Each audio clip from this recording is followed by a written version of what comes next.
chỉ bây giờ zanin ang lâu lết lết ta hay zanin à chuan Sumerian civilization lam kan clear do na Sumerian ho chan chin te an sa kwa ten rin da te kan en do na ke ni Christian te po hian Bible chau ni lo po heng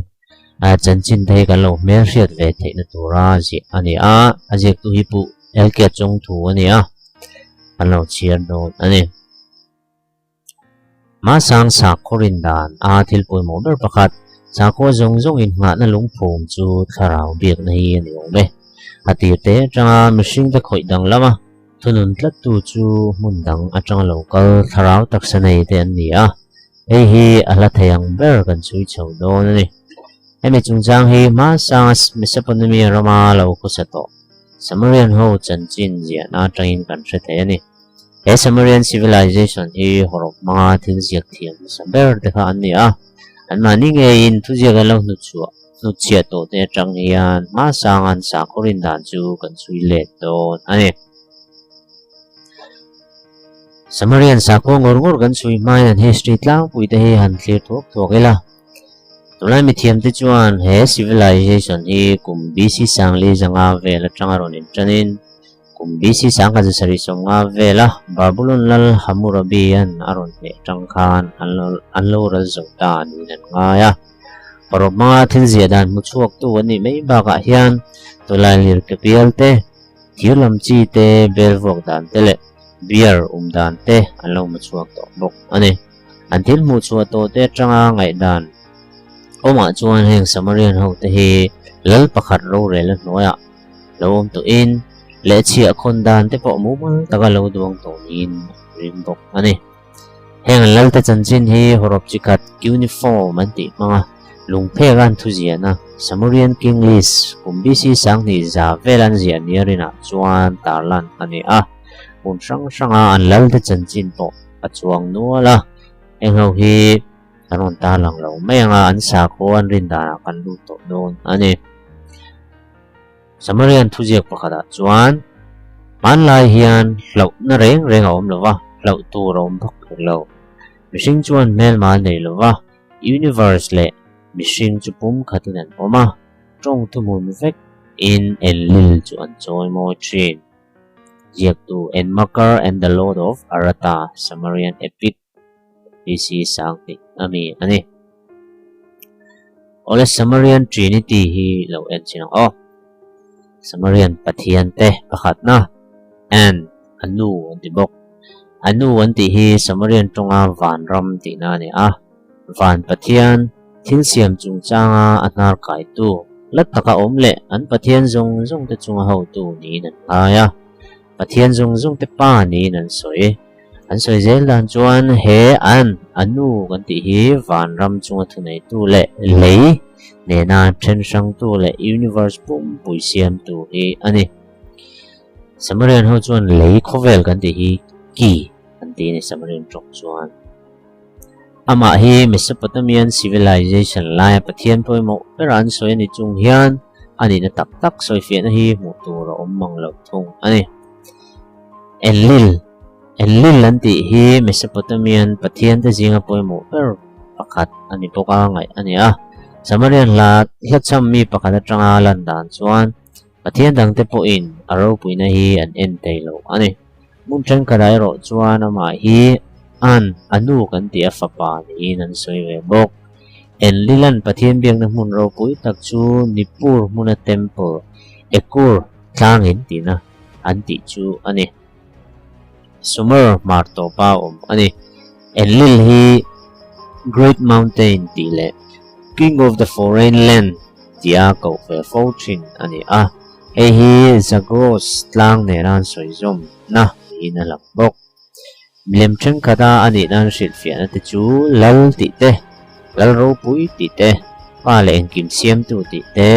khi pui thin u ti te le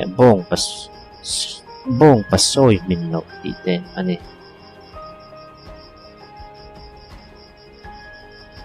Enki pathum na Enki anti hi tui thiang hlim hnuai Abzu pathian ani a fin na te mitdoi vai thiam na lam te โดยช่ำปวลเตกุเทมเทียมนั่นแต่แหละที่เสียมชัวลำปะเทียนอันนี้เอ็นกี้จูอันนูฟปาอันนี้อามาอันเบียงนั่นมุนปอยหมอเบอร์จูเออับจูเอรุดามุนอามีจูอันนี้ตุยเทียงหิมเปตูปะเทียนอันนี้วางอินเสียมตูปะเทียนอันนี้วางเตและมิชิงหุ่นโตบรวดโลกตัวอันนี้วางเตจวนมิชิงเตจงางอินเลยตักอ่างตาลันเวกอันนี้จีSumerian poem pakhat inana en ki antia chuan mishing nun kong eng ki ma tel ve zel ni in antar lang bok en ki in the world order tia po kovel nam sang te maso na tu mu mal le jenei taka duang tu ni in atar lang bok Sumerian mythology chuan pathian anu chu leya thil thleng reng a hian in rol na nei ve vak lawa soi ani je trina a retire a pension anga soi te hian ani na poi mo reng chu anu fapa te pani enlil le en ki te tho vek angin an soi thina hemi te hian nam sang te fin nei dan tur pon duang chongin an en fel thin lemjek theng khata chuan pathian fapa te pani hi in ngei lo tak anga talan ani bok an hi pathian ania enlil le en ki hi a fapa te angin an soi thin chu Sumerian trong chuan en ti chu pathian lalpa ti na ni a lil ti chu van emo khi emo borok sam vak lo emo soina ani ki ti chu lei ti na kan soi to bokha ti chuan Sumerian thon thua an pathian te jinga ro rel tu thupot chat tu ber chu en lil ti thupot chat tu ber en lil ti jia chu van pathian ti na alo ni ta e hi anu tu puyanga ngai theile Greek ho pathian Zeus nena thumun nia an ngai thei ani ta chi ani enki ve thung chu lei pathian emo leilal pa ti na ani emi te pani ingir ngau tu hi Sumerian mita te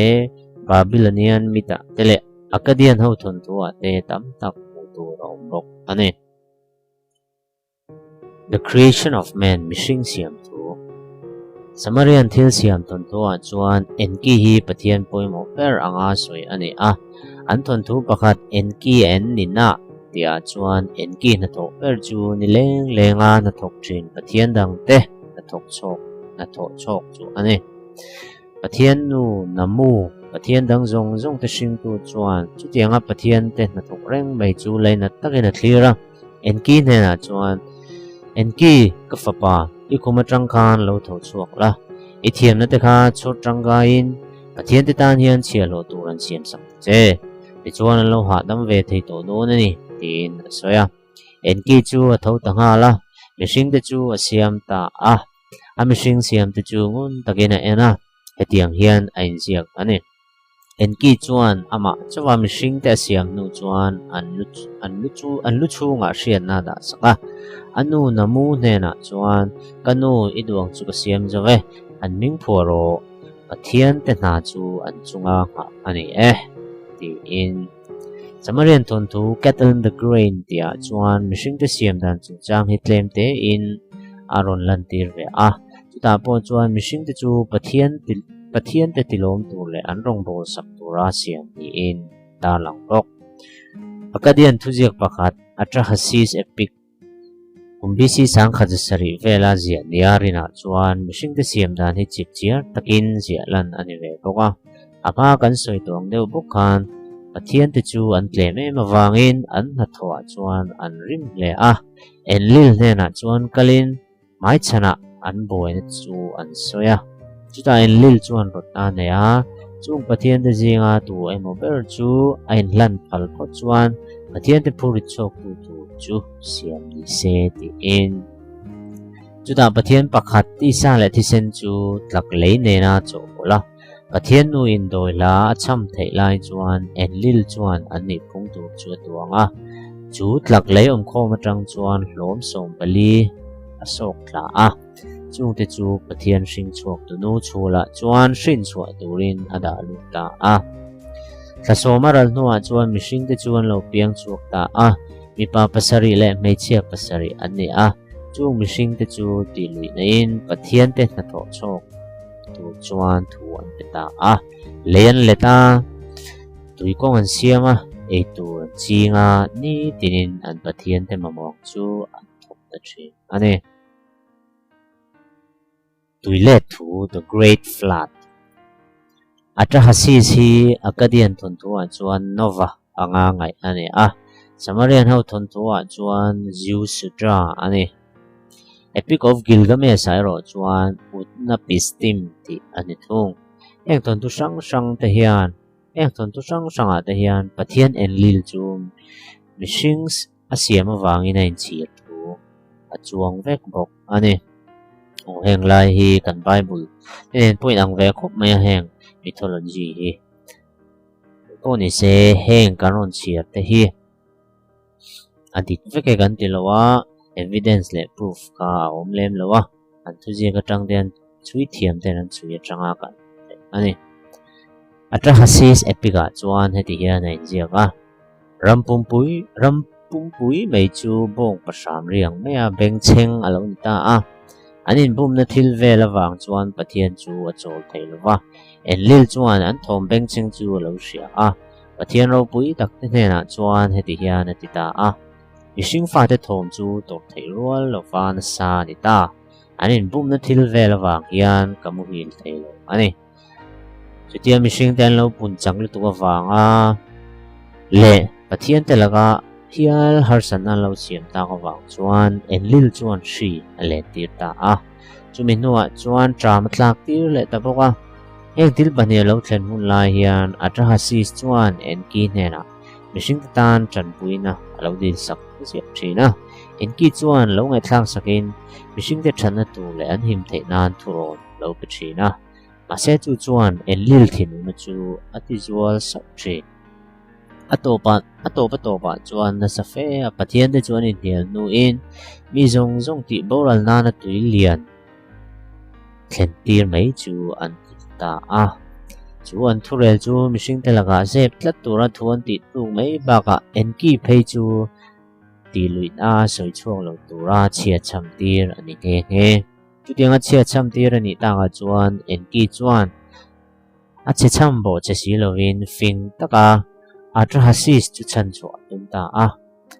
phai ruang bang phe na tangin atra hasis a thiat thei tu chuan thu soya ase phai ruang bang chu bian yom takin le chiat na lo thleng tu chan chin le lam ko chu thei dan tu chu dan tu thu chu asoi mol ola long lian pui me adung le awang lam in chen siam ani po chuan chu tui lian laga ta a him thei tu chu atra hasis chuan a seta boka helai hian Epic of Gilgamesh in soi dan chuan nuna jei zong te chi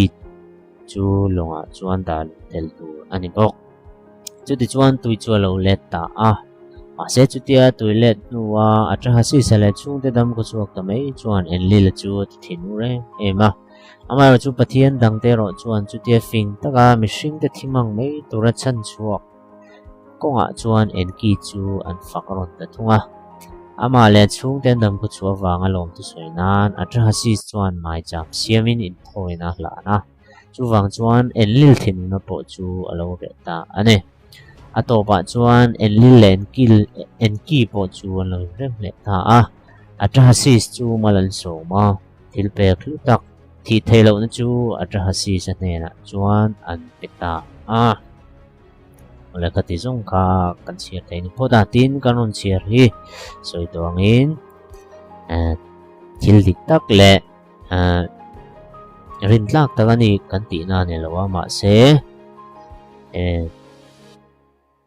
kan share zao nan ani di ka share la chong meh